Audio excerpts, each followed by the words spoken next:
am here in studio with Acting Town Administrator here in Marshfield, and that's Peter Morin, a familiar face and name here on the South Shore, since you've served in that capacity in other towns.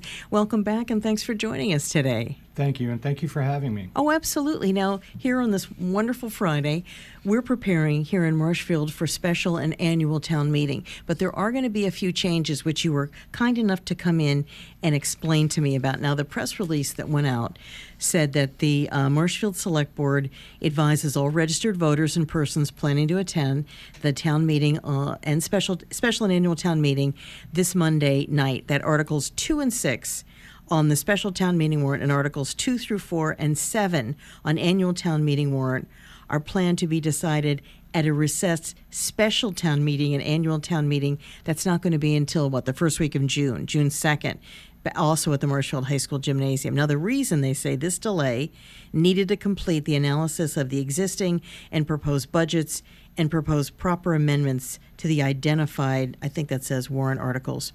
So, can you explain to me in layman's terms exactly what this means? Sure. The goal or the reason behind this initiative and this proposed recess, is to ensure that all the obligations of the town of Marshfield in the fiscal year 2026 are incorporated into the budget that is going to be proposed at town meeting. There had been an earlier thought that the funding for the vocational technical school assessment would be funded later during the fiscal year. Mm-hmm. However, because of the risks that if that article failed at a subsequent town meeting in the fall, there would be upheaval in the operational budgets that would be required, which would possibly delay the tax rate setting and send a bad message to bond rating agencies. So the more prudent thing is to take some time to re-examine the money that is available both through the tax levy, local receipts, and free cash, see how they can be reallocated so that we can meet the obligations, all the obligations of fiscal year 26 in the budget that town meeting considers in the special and annual town meeting. So the mechanism that we need to do that is to consider all non-financial articles on Monday night, and then when they are completed, we will recess to a date certain, June 2nd, for a continuation of the town meeting at which the financial articles that you identified, that are identified in the press release, will be considered. Okay. And we wanted to get out and get the word out on this so that before the town meeting, people would know when they're coming in what will be considered on Monday night and what they're asked to wait to consider until June, so that their expectations are not, so this isn't a surprise and their expectations are not unmet. We want to make sure that people are aware of this when they show up. And I want to ensure everyone that the process by which we reallocate funding to make sure that the Voc Tech assessment is incorporated into the budget will be open and transparent. I will first meet with all department heads, discuss their current budgets, discuss their free cash articles, look at where we could reallocate or reapportion money, where we may have unforeseen savings that weren't there when the budget numbers were originally considered, and then use that to fund the vocational technical school assessment. But once I come up with a recommendation, I will go to the select board in public meeting. I will go to the advisory board in public meeting, and the public can tell me if and have an opportunity to be heard and tell the select board and the advisory board, no, these aren't the right answers. Try this instead, and we'll talk about alternatives. At the end, there'll be a consensus that's arrived at, and everyone will know how we got there, and hopefully have the opportunity to be heard.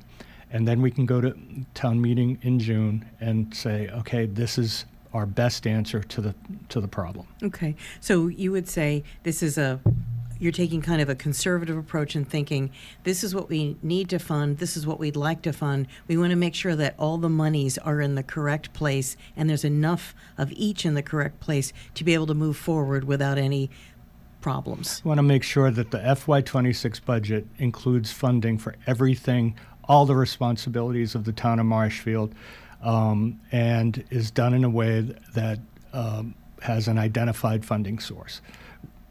No malfeasance here. This is not a product of malfeasance. This is just a situation where it is a chance to go back and look at, is there a better way to do it than was proposed? Is there a more fiscally conservative way rather than a better way? I want to be respectful of all the work that has been put in by everyone to create this town meeting warrant. It's in a good place. This is not a question of funds being missing. This is just a reprioritization of how we're going to use our assets to meet our FY26 budget. So that's what this is. There was a way proposed that would have been risky.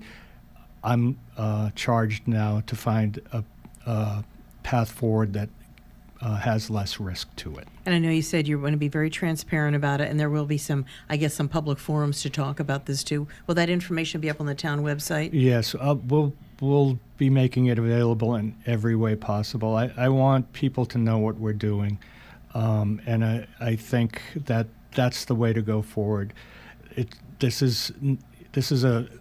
The amount that's in question is 0.6% of the operational budget for the town.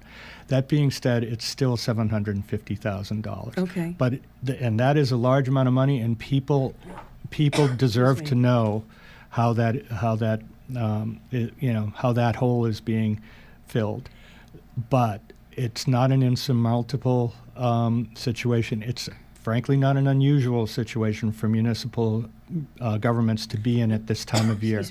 But it's one that should be resolved in a transparent manner and in a manner that gives people the opportunity to be heard so that a consensus can be formed and we can go forward together. Will there be any problem with, say, kids who from Marshfield that are enrolled in the VOTEC school, that's going to be a problem for them to go to the school? No, there won't be. There'll be, the goal of the budget that will be presented on June 2nd is to ensure that as of July 1, the assessment that has been charged by the South Shore Regional Vocational Technical School to the town of Marshfield, that assessment will be paid in accordance on a quarterly basis, and the payments will be fully funded as of July 1. Okay, that's terrific. And can we get you to come back in here again before we go to that special town meeting in June?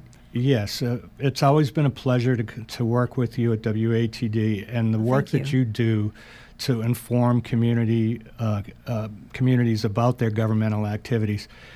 You're like the lone beacon that is still caring about local government, where a lot of other news outlets aren't. And I'm happy to work with you to inform the public. Well, thank you. We appreciate that. A lot of people here work to make sure that happens. Even, Ed Perry, who I fight with all the time, he does own the place. So he's the man behind the curtains, and a lot of hard-working people here in the news and information side. And Peter Morin helping us out here in Marshfield, the interim town administrator. And we're just letting folks know what's going on. Special and annual town meeting this coming Monday night, and then another session of that coming up on June 2nd, but we'll keep you informed. We'll put this interview up online, too, and let people know. That'd be great. Thank you very much. I'm Christine James, 95.9 WATD.